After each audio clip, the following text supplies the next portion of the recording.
وزندار لفظ ہے عربی زبان کے اندر، اس کو کہتے ہیں امام مستعودہ، استفادہ کرنے والا، مددگار۔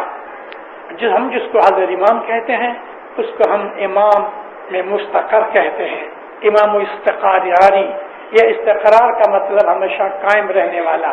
تو امام حسن کو پیر بنایا گیا، امام حسین کو امام بنایا گیا، اس طرح یہ پیری اور امامت چلی۔ پھر سید ابو الحسن شاہ کو جب امام نے پیری جامہ دیا تو اس وقت مکھی لاڈک بائی حاجی کمڑیا اسماعیل قاسمانی جو درخانے کے مکھی تھے بامبے کے اندر، یہ دونوں خلعتیں لے کر، ہار لے کر، مہمانی لے کے بنگلے گئے۔ جب وہاں پہنچے تو پیر سید ابو الحسن شاہ سوئے ہوئے تھے، 3 مہینے کی عمر تھی حضور کی، پنگھوڑے میں گہوارے میں سوئے تھے۔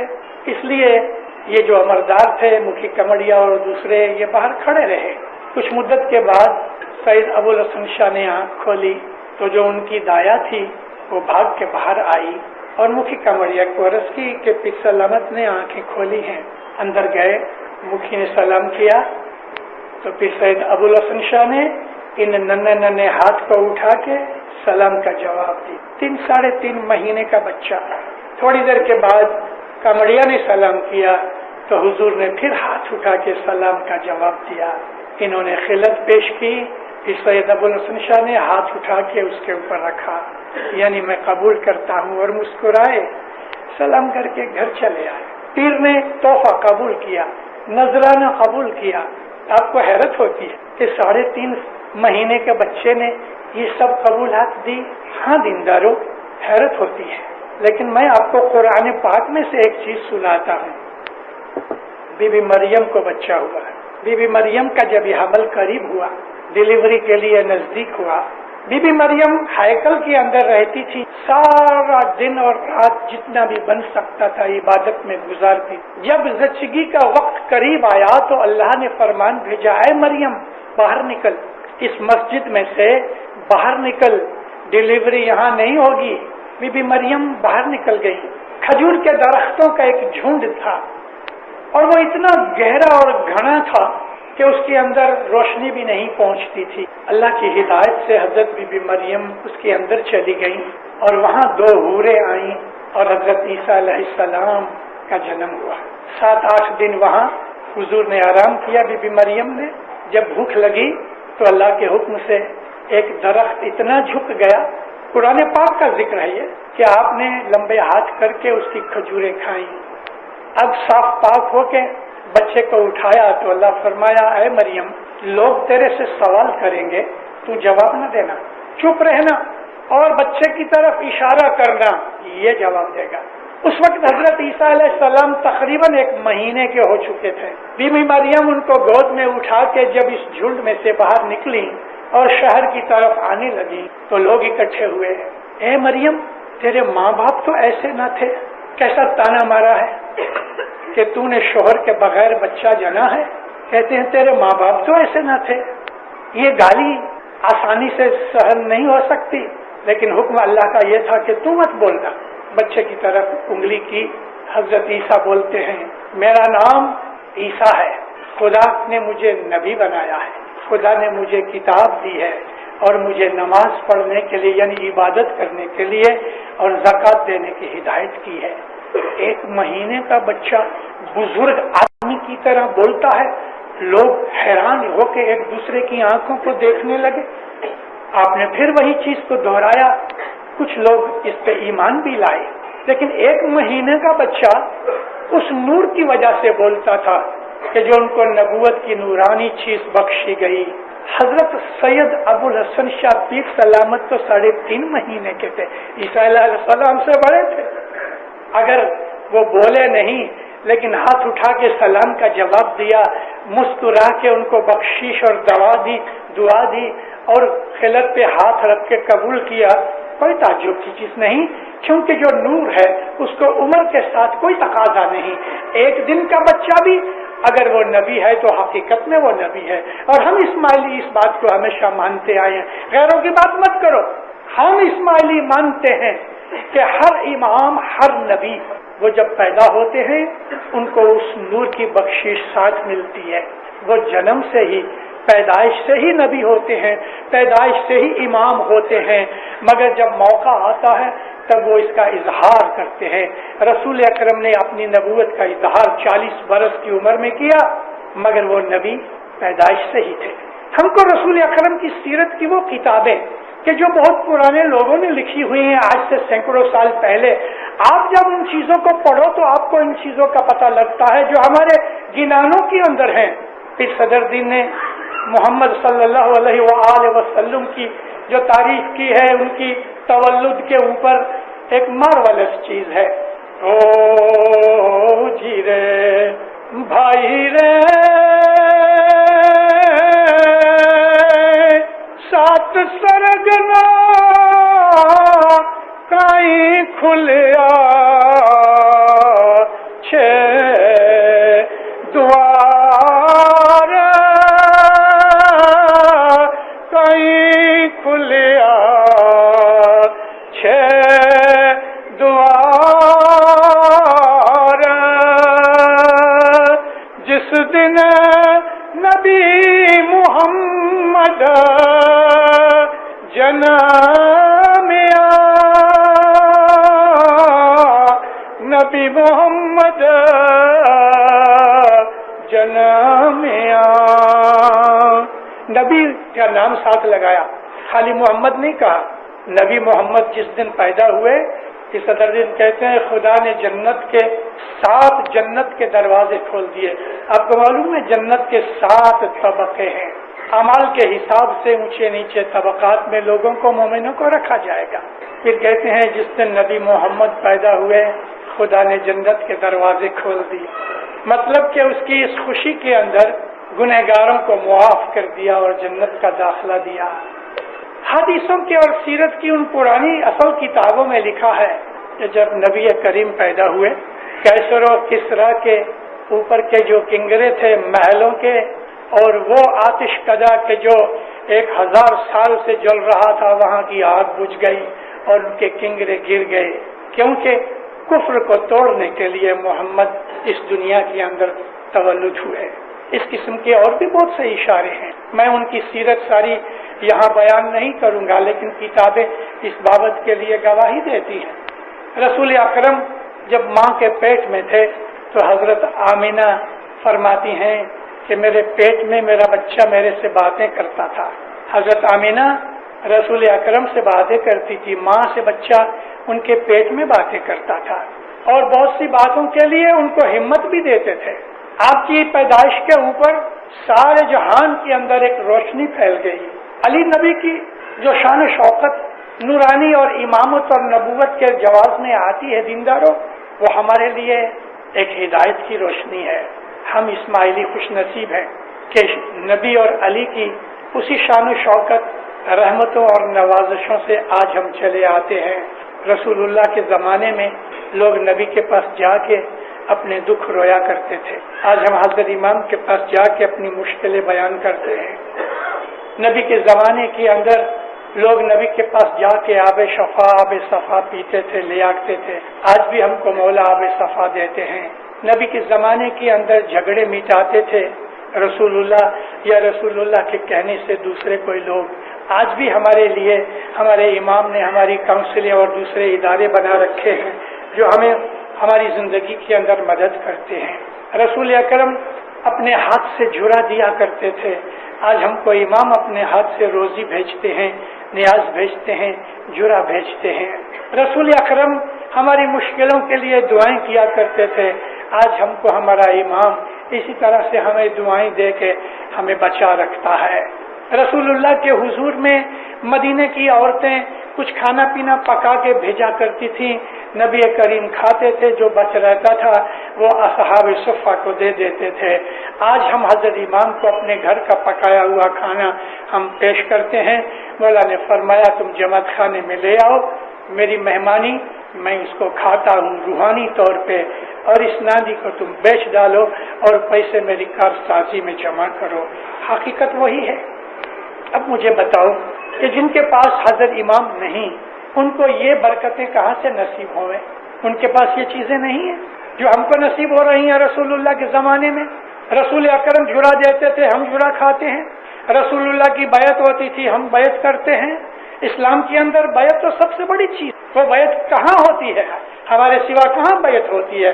ہاں، ایک جگہ ایک فرقہ ایسا ہے بہروں کا کہ جو اپنے دائی کا اس کی بیعت کرتے ہیں، لیکن پھر ہم تو امام کی بیعت کرتے ہیں، وہ اپنے دائی کی بیعت کرتے ہیں، یہ بھی تفاوت ہے۔ مولانا حضرت امام شاہ کریم صلوات اللہ علیہ 1936 میں دسمبر مہینے میں پیدا ہوئے۔ انشاءاللہ 20 دن کے قریب اور جائیں گے، 20-22 دن میں حضرت امام کی یہ جنم خوشحالی آتی ہے۔ چھوٹی عمر سے امام زمان کی بھی بعض ایسی باتیں ہیں کہ جو عام لوگوں تک نہیں پہنچی۔ وہ دائیں جس کو مڈ وائف کہتے ہیں یا نرس کہتے ہیں کہ جو پیدائش کے بعد ان کا دھیان رکھتی ہیں، ان کا کہنا بھی یہ ہے کہ مولانا حضرت امام چھوٹی عمر کے اندر اتنا مسکرایا کرتے تھے کہ اگر کوئی اداس آدمی ان کا چہرہ دیکھ لیتا تھا تو وہ خود مسکرانے لگ جاتا تھا۔ کو دودھ لا دیا جائے چھوٹی عمر میں، بچپن میں، انہوں نے کبھی اس بات کے لیے یعنی کوئی اشارہ نہیں کیا کہ مجھے بھوک لگی ہے۔ بعض بچے روتے ہیں بھوک کی وجہ سے، مولانا حضرت امام کبھی روتے نہیں تھے۔ جب امام تھوڑے اور بڑے ہوئے، ان کو اسکول وغیرہ بھیجا گیا تو وہ پڑھنے کے اندر بھی بہت ہی اعلیٰ درجے کے تھے اور اپنے استاد کو وہ چیزیں پہلے سے بول دیتے تھے کہ جو استاد خود ان کو سکھانا چاہتا تھا۔ جب مولانا حضرت امام تقریباً 3 برس کے ہوئے، 4 برس کے تقریباً، تو 1940 کے اندر اس وقت لڑائی کا زمانہ ہوا تھا۔ مولانا امام سلطان محمد شاہ نے ان 2 بھائیوں کو نیروبی بھیج دیا۔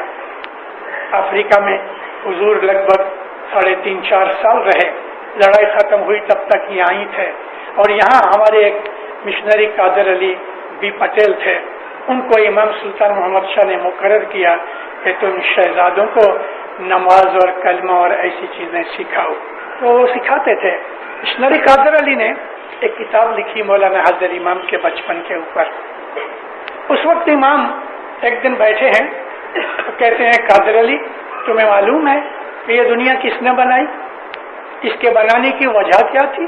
ان کی کتاب میں لکھا ہے۔ تو وہ چھپ رہا گیا۔ حضرت امام اس کو کہتے ہیں، دیکھو اس دنیا کے ہستی کی وجہ ہم ہیں، ہمارے نور سے یہ دنیا بنی ہے۔ اور ایگزیکٹلی یہ فرمان 1946 میں امام سلطان محمد شاہ کا تھا۔ مولا فرماتے ہیں مڈغاسکر کا فرمان ہے کہ ہے جماعت، تم کو خبر ہے کہ یہ دنیا کیوں بنی؟ اس کی وجہ ہم ہیں۔ اس ہم کے اندر امامت بھی ہے، نبوت بھی ہے۔ اگر امام چاہے تو ایک پلک کے اندر اس دنیا کو مٹا دے۔ امامت اور نبوت کا جو نور ہے یہ اس دنیا کی پیدائش کی وجہ ہے۔ امام اور نبی ان کے بدن 2 ہیں، حقیقت میں یہ ایک ہی ہیں۔ ہم کو ہمارے پیر صدر دین نے فرمایا کہ علی محمد یک خدا حق شناسی دفع بلا۔ قرآن شریف میں اللہ فرماتا ہے کہ تم اللہ اور اس کے نبیوں کے درمیان فرق نہیں کرو۔ یہ فرق کون سا قسم کا فرق تو ہے؟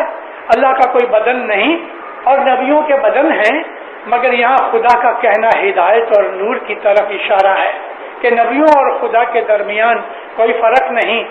آپ دیکھ لو کہ کافر لوگ جو مشرک تھے مکہ کے، وہ لا الہ الا اللہ کہنے کو تیار تھے اور کہتے تھے، نہیں کہتے تھے تو محمد کی رسالت کے لیے وہ تیار نہیں تھے، یعنی وہ محمد رسول اللہ نہیں کہتے تھے۔ میں نے اپنی ایک واعظ میں ادھر ذکر کیا ہے، محمد رسول اللہ کے ساتھ ان کو عداوت تھی، اللہ کے ساتھ نہیں تھی۔ یہ چیز ظاہر کرتی ہے کہ اسلام کو قبول کرنے کے لیے محمد کی رسالت کو قبول کرنا ہی پڑتا ہے۔ مطلب کہ ہماری عبادت مکمل نہیں اگر ہم اس کی نبوت کو نہیں مانتے تو۔ اللہ کو محض مان لینے سے اور محمد کی نبوت سے انکار کرنے سے کوئی آدمی مسلمان نہیں بنتا۔ مسلمان بننے کے لیے لازم ہے کہ وہ اللہ کو بھی مانے اور محمد کو بھی مانے، یعنی محمد اور اللہ کو دونوں کو ساتھ رکھے، تب ہی وہ مسلمان ہے، وگرنہ نہیں۔ یہ ایک راز ہے، یہ ایک حقیقت ہے جو ہے، پتہ تو سب کو ہے لیکن سمجھ نہیں اس چیز کی۔ اس کے لیے اللہ نے فرمایا کہ تم تابعداری کرو اللہ کی